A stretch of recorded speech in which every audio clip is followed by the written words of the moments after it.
अस्सलाम वालेकुम, welcome back to my channel. उम्मीद है आप सब बिल्कुल ठीक होंगे। शुक्र अदा करते हैं अल्लाह ताला का, जिनकी नेमतें हमारे और आपके खानों में मौजूद है।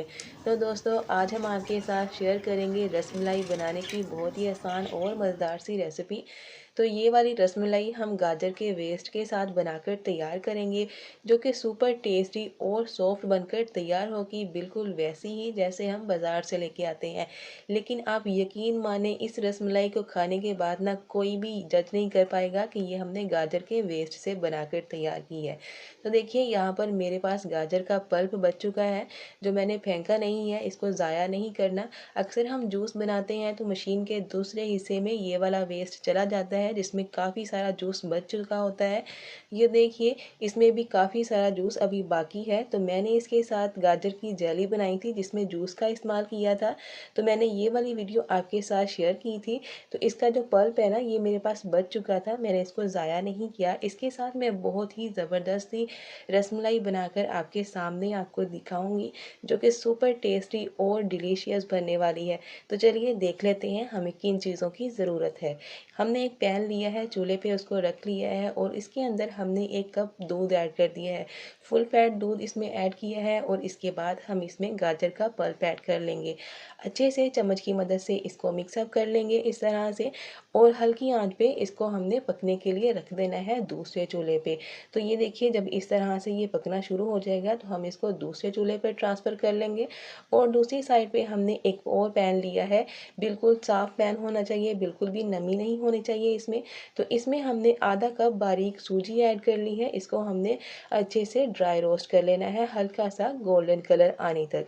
तो ये अच्छे से ड्राई रोस्ट हो चुकी है। इसको हम एक बर्तन में निकाल लेते हैं और साइड पे इसको कर लेते हैं। तो दूसरी तरफ ये देखिए, इसको पकते हुए 2 से 3 मिनट हो चुके हैं। इसमें से 2 चम्मच गाजर का पल्प हमने एक बर्तन में निकाल लेना है। इसको हम साइड पे कर लेंगे और यहाँ पर इसके अंदर जाएगा 1/3 कप ड्राई मिल्क पाउडर, इसमें ऐड करेंगे। इसको ऐड करने से ना इसमें फ्लेवर बिल्कुल ऐसा आएगा जैसे हमने इसमें खोया ऐड किया है। इसको अच्छे से मिक्सअप कर लेते हैं और इसके बाद हम इसमें 1 पिंच बेकिंग पाउडर ऐड करेंगे। इसके साथ रसमलाई बहुत ही सॉफ्ट बनकर तैयार होने वाली है। तो यहाँ पर देखिए, इसको अच्छा सा मिक्सअप करने के बाद हमने यहाँ पर ली है 3 सब्ज़ इलायची ली है। इसके बीज निकाल के हमने इसको हल्का सा क्रश कर लिया है, वो इसमें फ्लेवर के लिए ऐड कर दी है। और इसके बाद हमने इसमें जो ड्राई रोस्ट करके रखी थी सूजी, वो ऐड की है। थोड़ी सी बचा ली है, अगर ज़रूरत होगी तो हम बाद में ऐड कर लेंगे। तो देखिए, वो वाली भी सूजी मैंने इसमें ऐड कर दी है और इसको अच्छा सा डो फॉर्म में आने तक हमने कुक कर लेना है। और जैसे ही ये इस तरह से हो जाए तो हम इसमें आधा चम्मच घी ऐड करेंगे और इसको अच्छे से कुक कर लेंगे तब तक जब तक ये पैन को अच्छे से छोड़ ना दे। तो यहाँ पर देखिए, ये बहुत ही परफेक्ट किस्म का डो बन चुका है, इसने पैन को छोड़ दिया है। इसको हम ठंडा करने के लिए साइड पे कर लेते हैं। और दूसरी तरफ हमने रसमलाई बनाने के लिए इसकी रबड़ी तैयार करनी है। तो एक पैन में हमने 2 कप दूध ऐड किया है, फुल फैट दूध है। और आधा कप हमने यहाँ पर फ्रेश दूध की मलाई ऐड की है इसमें। तो देखिए, इसको ऐड कर दिया है। इसके साथ ही हम इसमें 1 कप से थोड़ी सी कम चीनी ऐड करेंगे, या आप टेस्ट के अकॉर्डिंग ही चीनी ऐड करिएगा। इसको चम्मच की मदद से हिलाएंगे और दूध को इस तरह से पकने देंगे। इसी तरह से जब दूध पकना शुरू हो जाएगा तो हमने जो गाजर का पेस्ट निकाल के रखा था 2 चम्मच, उसमें थोड़ा सा दूध और ऐड करेंगे और मिक्सअप करके इस दूध में ऐड कर लेंगे। इससे इसमें कोई भी कलर ऐड करने की ज़रूरत नहीं पड़ेगी और दूध बहुत ही परफेक्ट रबड़ी की तरह बनकर तैयार होगा। तो दूध को इसी तरह पकने के लिए दूसरे चूल्हे पे कर देंगे हल्की आंच पे। तो यहाँ पर देखिए, हमारा मिक्सर जो है वो थोड़ा ठंडा हो चुका है, बहुत ज़्यादा ठंडा नहीं करना। तो हमने इसका थोड़ा थोड़ा पोर्शन लेके इस तरह से गोल वाली गोलियां बनाकर रख लेनी है। तो हमने ये कैसे बनानी है, बहुत ज़्यादा हमने इनको नहीं दबाना हाथों में। तो देखिए दोस्तों, इस तरह से हल्के हाथ के साथ दबाते हुए हमने इसको एक गोल शेप देकर गोली तैयार कर लेनी है। इसी तरीके के साथ सारी बना लेंगे। आपने हाथ का दबाव ज़्यादा नहीं करना, वरना ये टूट जाएंगी। तो देखिए, ये सारी तैयार हो चुकी हैं। दूसरी साइड पे हमने एक कढ़ाई रखी है चूल्हे के ऊपर, फ्लेम को ऑन कर लिया है। इसके अंदर आधा गिलास पानी ऐड कर लेंगे, स्टीमर वाली जाली रख लेंगे, इनको स्टीम करना है हमने। तो सारी गोलियां इसके ऊपर रख लेंगे और हमने 5 मिनट के लिए इसको कवर कर लेना है, ताकि ये अच्छे से स्टीम हो जाए। तो देखिए, हमने इसको कवर कर दिया है और जी देखिए, यहाँ पर 5 मिनट हो चुके हैं। इसको हम खोल लेते हैं। तो ये अच्छे से स्टीम हो चुकी हैं। देखिए, अब हम इनको एक ट्रे में निकाल लेते हैं इसी तरह से।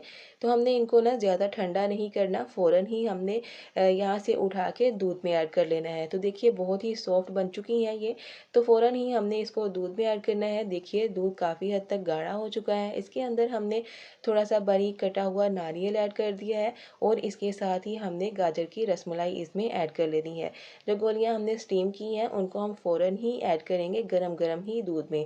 तो इस तरह से हमने इसको ऐड कर दिया है और चम्मच की मदद से आहिस्ता से इसको हमने इस तरह से थोड़ा हिलाना है और 5 मिनट के लिए हमने इसको मीडियम टू हाई फ्लेम पर इसको हमने इस तरह से पकाना है। दूध इस तरह से पकते हुए तकरीबन 4 से 5 मिनट हो चुके हैं। देखिए ये काफ़ी गाढ़ा हो चुका है, एकदम रबड़ी की तरह दूध बन चुका है। तो यहाँ पर हमने फ्लेम को ऑफ कर दिया है और देखें रसमलाई हमारी साइज़ में डबल हो चुकी है। माशाल्लाह बहुत ही परफेक्ट बनकर तैयार हुई है। बिल्कुल भी ये गोलियाँ टूटी नहीं हैं। देखें बिल्कुल वैसी की वैसी हैं और बहुत ही मज़ेदार सॉफ्ट रसमलाई हमारी तैयार हो चुकी है गाजर के वेस्ट के साथ।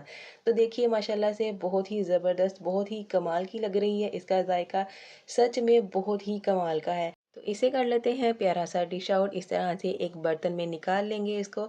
इसके ऊपर थोड़ा सा कटा हुआ नारियल और ऐड कर देंगे। तो यहाँ पर मैं आपको कट करके दिखाती हूँ ये कितनी सॉफ्ट बनकर तैयार हुई है। तो देखिए बहुत ही मज़े की और बहुत ही सॉफ्ट रसमलाई बनकर तैयार हो चुकी है। अंदर तक कुक हुई है, बहुत ही कमाल का इसका जायका है। आप यकीन माने जो बाज़ार से रसमलाई लेके आते हैं आप उसका टेस्ट भूल जाएंगे इसको खाने के बाद। तो बहुत ही कमाल की और मज़ेदार सी रेसिपी हमारी तैयार हो चुकी है, जो कि हमने बची हुई गाजर के गूदे के साथ बनाकर तैयार की है। तो उम्मीद है आपको आज की बहुत ही मज़े की रेसिपी पसंद आई होगी। अगर पसंद आए इसको लाइक शेयर और कमेंट लाजमी करिएगा। जमीला अशरफ किचन को सब्सक्राइब करना बिल्कुल मत भूलिएगा। तो मिलते हैं आपके साथ एक नई वीडियो में एक नई और मज़ेदार सी रेसिपी के साथ। तब तक के लिए अल्लाह हाफिज़।